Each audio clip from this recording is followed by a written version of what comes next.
আজ রক্তবীজ 2 trailer launch হয়েছে, যেখানে একটা চাঁদের হাট বসেছে। তার সাথে সাথে অঙ্কুশ হাজরা আর আবিরকে আপনারা দেখতে পাচ্ছেন নিশ্চয়ই।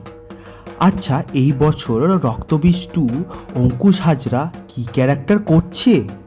অঙ্কুশ হাজরা এবার কি ডাকাত, নাকি মাফিয়া, নাকি অন্য কিছু? গল্প তো নিশ্চয়ই রক্তবীজ 2তে দেখতেই হবে, তাই না? এই বছর কারা কারা আসছেন নিশ্চয়ই রক্তবীজ 2 আমাদের কমেন্ট সেকশনে জানাবেন। আর আপনাদের এই জুটি মানে একটা দোস্তি ইয়ারিয়া কেমন লাগে সেটাও আপনারা কমেন্ট সেকশনে জানাবেন।